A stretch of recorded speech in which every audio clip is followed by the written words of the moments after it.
go. Good morning, everybody.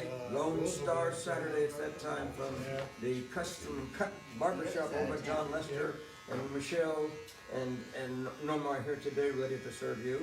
And I'm going to give a haircut for this guy that's my guest today. I've got two of them.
Now we're wired for sound now. So you went to Lee right out of college Yes, yes, on the coaching staff. right, exactly. And in fact, I graduated from summer school and I drove all night long to get to Lee High School till I could make the first workout and not even knowing the snap count. And what was your job when he hired you, Mike? Yes, I was officially I was a freshman coach. Freshman coach. Yes. And then when did Ferrara come? Coach John Ferrara, by the way. John was, well, I'm thinking he was there when I came. And he got promoted to head coach, right? Right. When Bill left and went to North Texas, where he had played, and was the defensive coordinator up there. For those of you that are wondering what we're doing, this is the 50th anniversary of the Robert E. Lee State Championship team back in the 70s, and I remember that night when I was at Northeast Stadium, the first game I ever did when I first came to town, and it was a 7-7 tie, I believe. Yes, it was. Now, you had Tommy Kramer at quarterback. Yes, sir. Richard Osborne, who's going to be on here with us in a little bit, Ozzie, and you had the Tremere boys. Right. And so many great players on that lead team. Pat Rocket. Pat Rocket, in your pocket. Yes. Yeah. Now, we didn't have them that year. You haven't said Exactly, yes. We had them after, just maybe even the next year and everything. Yeah. But we weren't that skilled that year at our district competition. In fact, Churchill was the best football team we played. They were. In my opinion. Yeah. And what was the record that year? 8-0-2, right? Yes. Who had you tied earlier other than Churchill 8? Sir? Who was the first team you tied? Churchill, first and last. Okay. But they had tied this. They had two ties, and that's what cost them the. I think they had a tie and a defeat. Yeah. But I don't know exactly who the defeat was. It could have been MacArthur. Yeah. So. Well, we're talking with Coach Mike Crocker, who was on that great championship staff back in 71 and 72 and 73 and then on in. And Tommy Kramer was a junior when you won the state championship. Yes. And Ozzie was, I think, was he a junior as well? Yes. Yeah, okay. He's going to be with us in a few minutes, but why are we doing this, you ask, 50 years later? Because I was just a kid at the time. And we're doing it because in a couple of weeks you're going to have your 50th anniversary celebration. Yes, sir. At the Shrine Temple out here on 1604. Yes, sir. And David Matheny is handling that, right? Yes, sir. And if anybody wants to go, who should they contact? I guess him, right?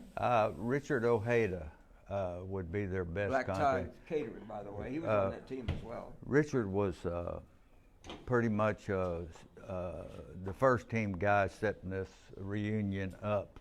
And because of his catering business, he had lots of experience in this type thing. Okay, so we had Pat Rocket, we had the Tremere boys, we had Osborne, we had, who was your main running back that year? Well, we actually had 2 or 3 that we played. John Ziegler was one, and maybe the one that played the most. But we had 2 others that played on and off that were equally as good. They were all 3 excellent. Now, Pat Rocket went into professional baseball after he got out of the league, right? Right. Richard went to the NFL, didn't he? Richard went to A&M, and then after that, he went to the NFL. I believe it was Philadelphia. The Eagles? Yes. Yeah, okay. So what do you remember most about 50 years ago? Well, we had an interesting scenario that a lot of people wonder why, because we weren't really that talented. We were just middle-class players, you know, and coaches, but the thing that we had was 3 things that all fit together. We had great coaching, we had good, dedicated players, and we had a great parental backing. All the parents and the pep squads and the drill teams and everybody was involved with that league team. Right, exactly.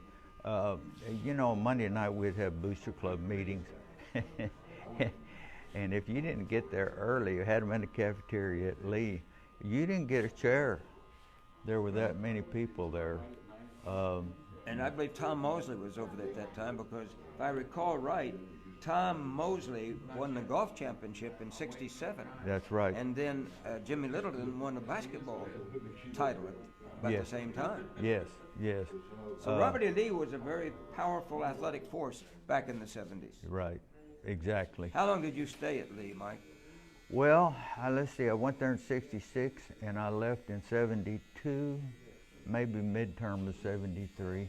I left in Hayden Fry had just gone to North Texas where I'd played, and he called me and wanted to know would I be interested in coming to North Texas to coach. And I said, well, I'd like to talk to you about it, you know, so I left here, and it was like springtime, and I got up there, got off the airplane, and we were about calf deep in snow.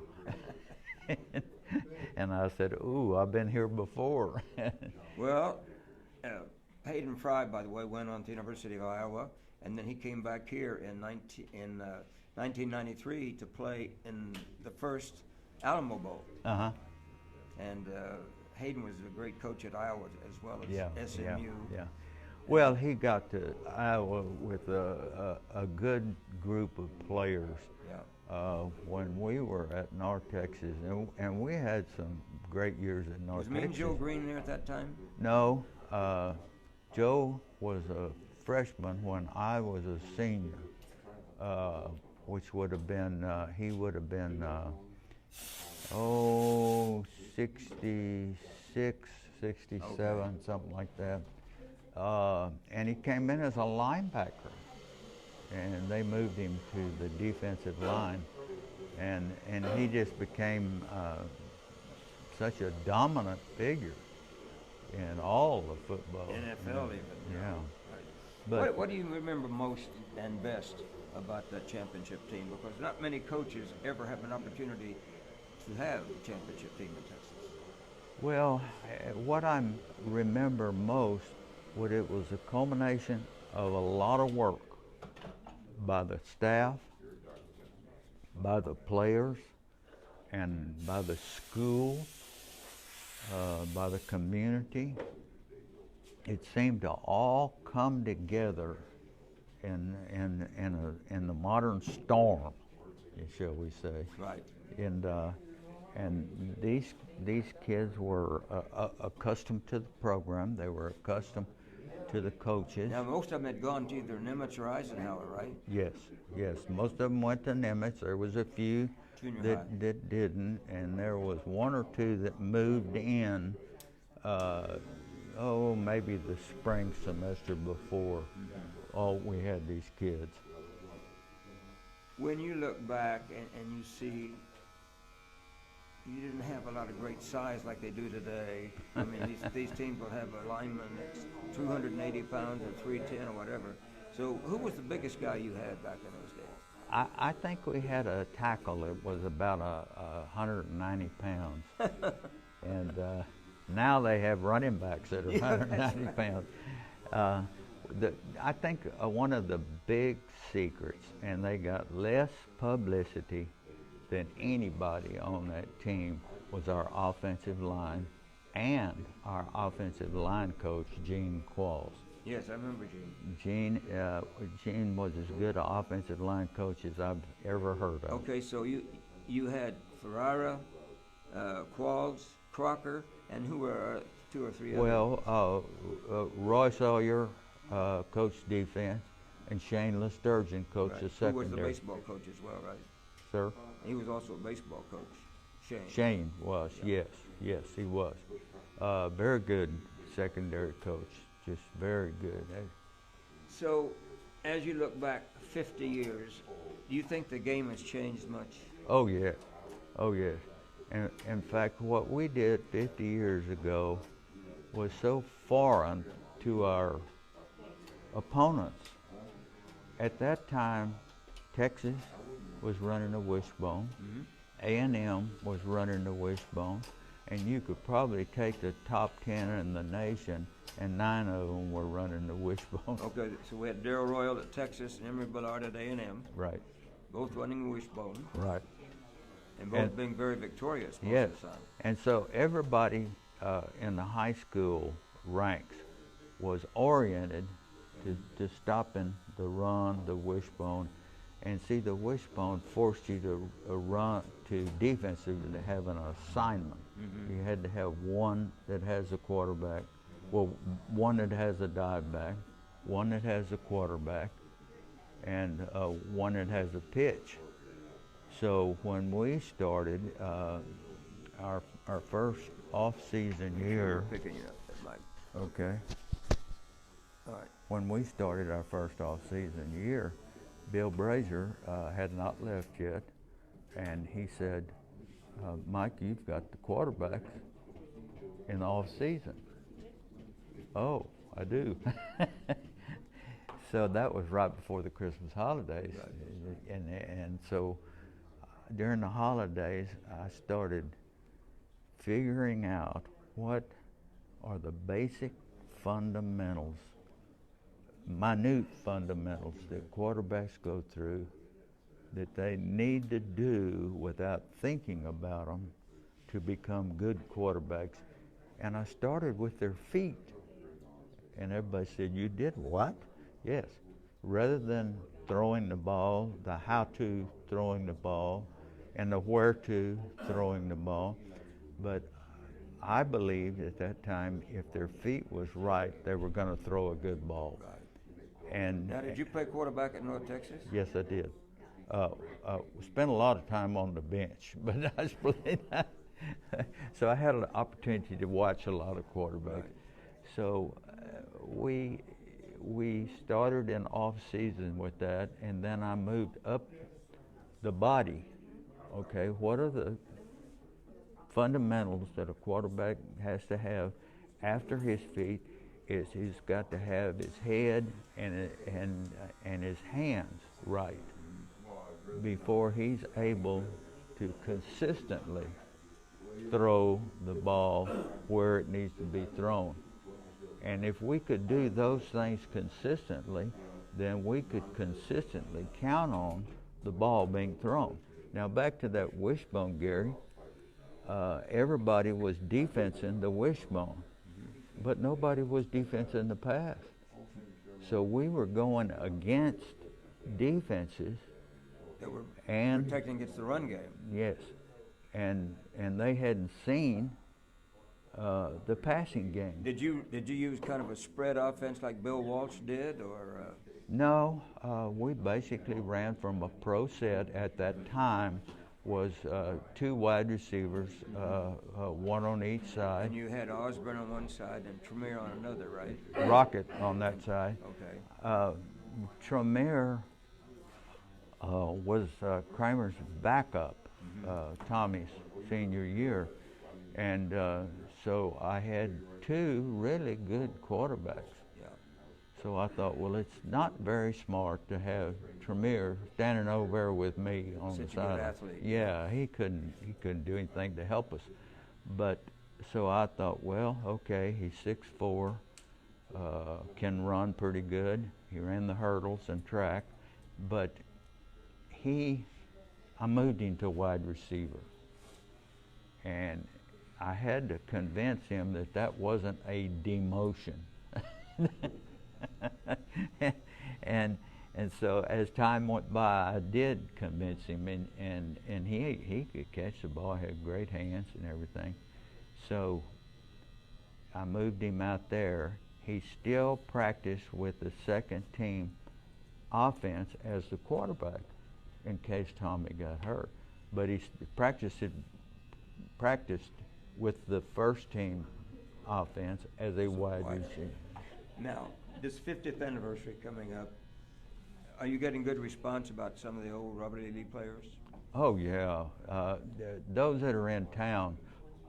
Tommy's from Minnesota now, right? Right, and he just recently moved up there, and I don't know why. I told him, I said, it's cold up there. You're going to move from the Caribbean islands to the North Pole. Yeah, he sure did. Well, he was such a tremendous quarterback, and I tell you one reason I think he moved to Minnesota was because he was so popular as a Minnesota Viking quarterback, right. and right. they loved Tommy Kramer up there. Where in San Antonio, you might be in that shuffle, you know, of quarterbacks. And what a great quarterback he was as a junior, my gosh.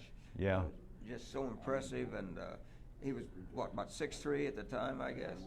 And he was just a great quarterback, and you had Rocket and Osborne and Tremere. And Hack with the tight end, was... Who was your tight end? Pardon me? Who was the tight end? Gary Hack. And he became a coach too, didn't he? And Gary went to A&M, and Gary had great hands. He didn't have great size, but he could run, he could battle in the trenches as a tight end has to do from time to time, on particularly running plays, or battle linebackers on shorter passes. Compare football today with football of your era. Well, today is like you said, it's the spread offenses and defenses. It's taking defenses out of their basic 5-2 defenses, 5 down linemen and 2 linebackers. 5-2, right? Yeah, and so they've come out of that, and they're now playing, instead of 4 secondary guys, they're playing 5 secondary guys. They're having to, because you put 3 out one side and 2 out the other. Last night, Montana against James Madison had 3 down linemen and 5 guys right behind them. So they were running a 3-5 basically. A 3-5, that's exactly right. And that's what it eventually evolved to. The 2 defensive ends were like outside linebackers.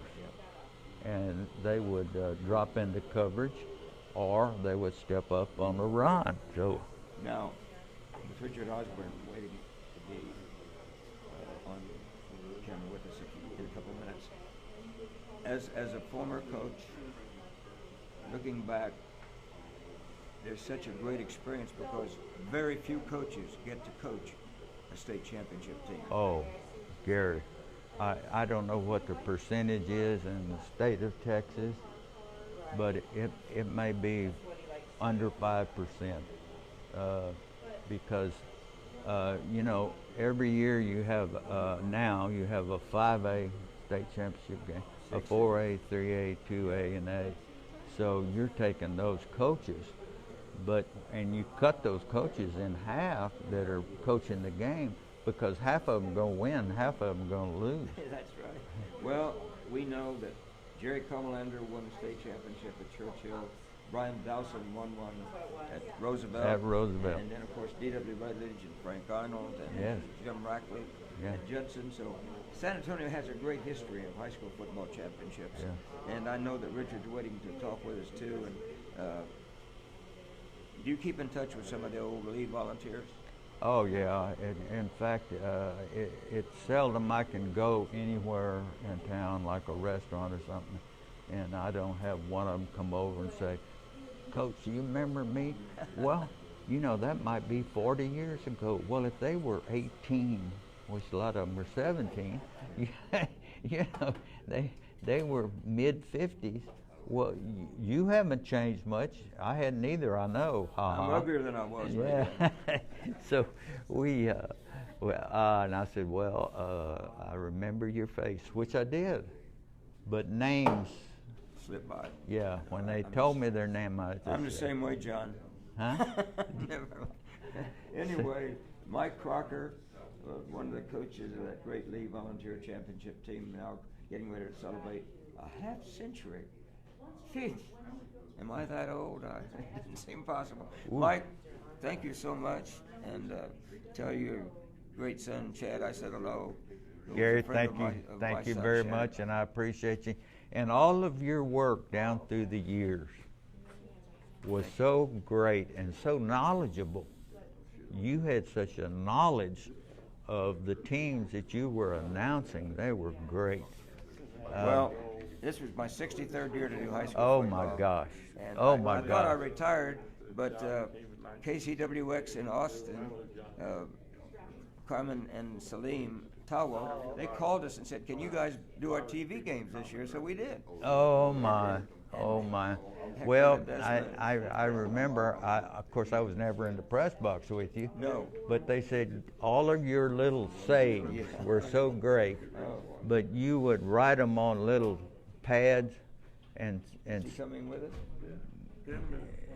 and stick them on the glass, and you could, as reminders that you, see, I'm telling your Yeah, I said meaner than a hungry mongoose in a snake pit. Your key to success. Yeah. Was that. And everybody knows who you are. You're the most famous person in San Antonio. Faster than a native Indian running barefoot in Minnesota. That's pretty fast. Well, I'm sure that Tommy would really like to see this. He really would. He can see it. This is seen all over the country. As a matter of fact, 2 years ago, when they were just beginning as their new name, they had lost 19 in a row. They beat Brackenridge in kind of an old nostalgia game. Yeah. And we had 4,000 people that had seen that game on this same type of setup. Yeah. We used to have a $65,000 camera pointed at me, and now this is a $700 telephone, So, but it's good to see you, Mike. Gary, thank you very much, and for your dedication and your interest in high school football. I told somebody that I worked for the Cowboys, worked with the Texans, worked with college ball. There's nothing better. To me, high school sports is the national sport of Texas. It really is. And I want to say this, Gary. When I went to college and coached in college, the people had to ask me how it was to coach in college, and all that. And I said, let me tell you something. The best coaches that I coached against, whether it be high school or college, and I'm talking about Tennessee and Mississippi State and University of Houston and San Diego State, people like that have good coaching staff. The best coaches I coached against were high school coaches in San Antonio, Texas. I give you Coach Trader as an example when he won 4 state championships in a row over Gilmer, Texas. I'm going to take your mic now because Richard Arson's getting ready to come in. And one of the great receivers I'll let you do that. In the history. I didn't turn it off. It's still on. Okay, Richard. Thanks, Michael. Thank you, Mike sir. Crocker. And here comes Ozzy. Into our studio here at the Classic Barbershop, ladies and gentlemen. This is very informal, as you can tell. I know all that. As you can tell, it's very important. No, you're the reason. Richard, put this on, my friend. Okay. You've done enough interviews to know. Yep. Put it up a little higher, and then hold this one so it doesn't turn off automatically. Okay. Richard Osborne, ladies and gentlemen, one of the great receivers in Robert E. Lee high school history. Not Lee Vocational or whatever. No, I'm Yeah. with you. I'm with you. Robert E. Lee. And, you know, people don't know this. At Lee High School right now, by the way, you know what the mascot is? A service dog. A service dog. Yeah, right. Instead of a volunteer. Yeah, service dog instead of a volunteer who volunteered. Oh, well, that's another subject, another show. Yeah, let's don't get on that because that rubs everybody wrong. Oh, Yeah. Richard Osborne, after Lee, you went to A&M, and you were recruited by Emory Ballard. Emory Ballard, 1972. Played 4 years. And then you went to the Jets. Did you? The Jets did you go with? The Eagles first. Eagles drafted me, and then the Jets traded for me. Eagles traded back for me, and then cut me after 4 years, and I finished with the St. Louis Cardinals. And you were up there after the days of Roger Gale, who was also a wide receiver for the Eagles. And Roger and I played 10 games for Mangus's team. Clinton Mangus? Oh, Yeah. for the old, Oh, whatever they call USFL. yeah, they were the San Antonio Gunslingers. I was Roger Gill's first person he signed. Is that right? So I had a little bit of experience too. So they wanted to sign someone local, so I signed there for 10 games, and I was out of my league. Now, do you get a pension from the NFL now? Oh yes, very good. How about a loan? Huh? I'm not loaning money now. Looking back 50 years ago, and you guys were kind of, hardly shaving at all, and yet you were the best team in Texas when you went to the Astrodome. Yeah. Tell us about that game when you won the state title. We were playing with Wichita Falls, who had beat us 2 years earlier. They had the only 3-time All-Stater, Ronnie Littleton, at quarterback and defensive back. So he was quarterback, he was their whole offense, and he was going to guard me.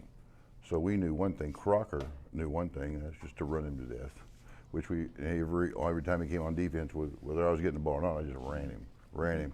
His tongue was hanging out the fourth quarter, but he rushed for like 200 yards, 3 He had a great game. He just didn't hold on that last couple of plays. And Crocker was a genius because I had him convinced I was always open. Quit running the ball. Well, you're down and in basically. Curl. Nobody could cover. Run down there as fast as you can, like you're on deep, and he's trying to turn right back and run back at the quarterback. Ball's right there. Kramer's 6'3", I'm 6'3" or 4". We can see over everybody. Right. Ball's high.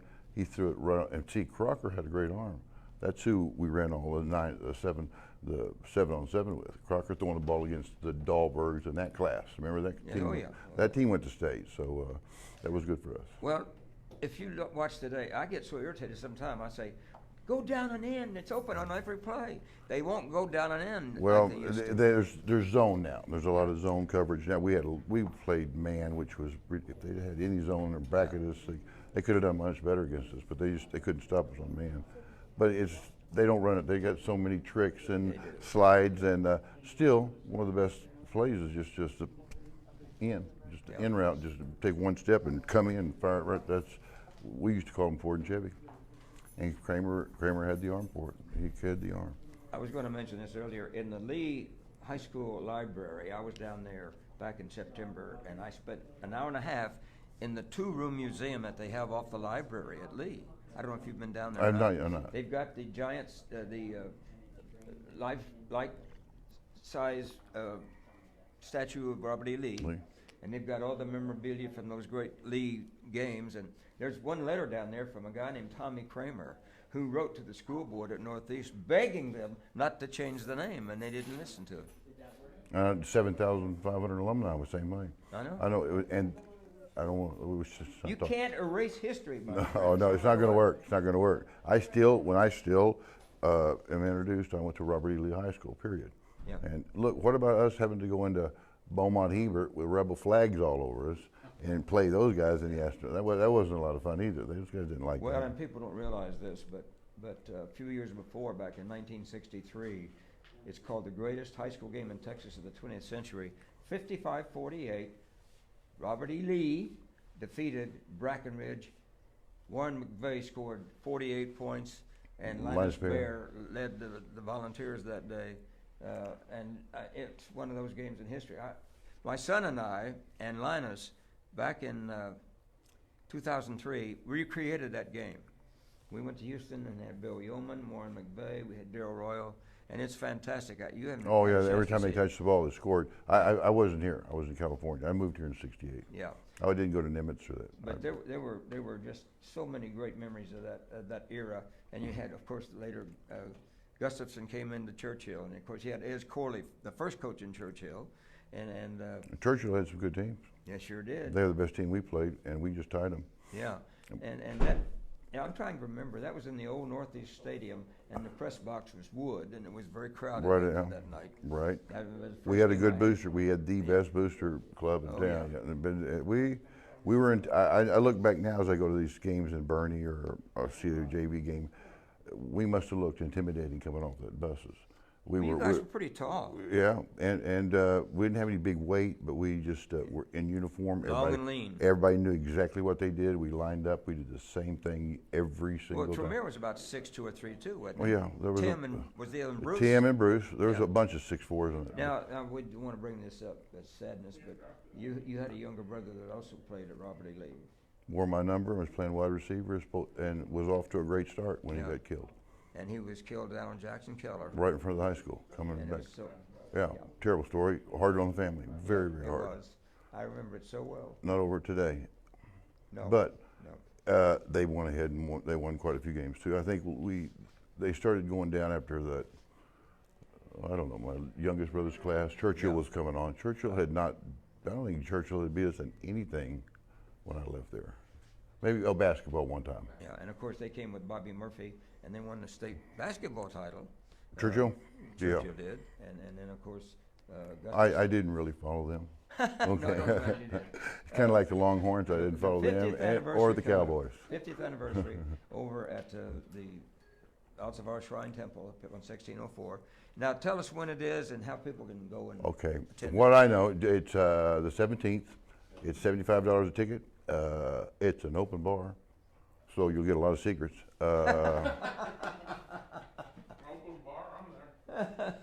It's the Black Tie Catering, and I think you call someone by the name of Noe at Black Tie Catering and buy a ticket. And David Matheny was behind a lot of this too. I Yeah, know yeah. he's called me 2 or 3 times.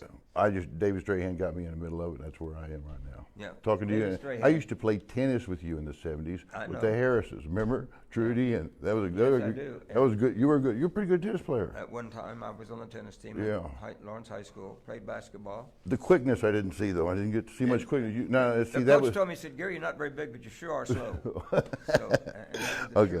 truth. But I went to Lawrence High School in Lawrence, Kansas, which had a pretty. Well, and fair I was born in reputation. Kansas. Yeah. Were you born in Kansas? Yes, Olathe. Topeka. Oh, wow. Wichita Falls. Pardon me. Wichita Falls at an Air Force Base. Oh, okay. Only one of my family born out of not in the state of Texas. Well, we look back on this. It's nostalgia, friends. I'm a big nostalgia and a history buff. Pardon me. One of my great amusements and entertainments is looking at History Channel a lot. I watch all the History I'm with Channel. you. I'm with you too. And now, how many years were you in the NFL total? 5. 5? 5. Okay. And so- I after that, I had 1 year in the USFL. Let me ask you this. In your opinion, you're 6'3". I guess you weighed about 195 at Lee, right? How's it changed? I noticed that Smithson Valley has a kid named Thomason, who's the son of a coach. He's 6'8" and 350 already. In 1976, there was one player in the NFL that weighed 300 pounds. I played with him. He was on the Jets. He was defensive tackle. One player weighed 300 pounds. There's 300-pound tight ends now, so Oh, yeah. it's changed. I was 6'4", 245, and there were 64 tight ends in the NFL, and I was number 32. Oh, so I my was that's where I was. Oh, my. That's the medium size. Richard Osborne, one of the great stars of Robert E. Lee. Thank you. The Volunteers, my friends, and part of the history in Texas sports. And this to me, this is a trip down memory lane, which you remember so well. And I can remember that night. There's a full house at Old Northeast Stadium, now Comalander Stadium. 7-7. They held me to one pass. Churchill, great job on me. Didn't cover Rocket. That's what cost him. Plus, they fumbled inside the 5 because people don't realize that Kramer, Rocket, Osborne, we had a great defense. We had a great team. We had a good offensive line. We were teammates. And Steve Harmon was a big part of that. Richard Ojeda was part of that. The Burkholder brothers, Alvin Robinson. We had a team. Blaine Bulgram. I can name every member of that team.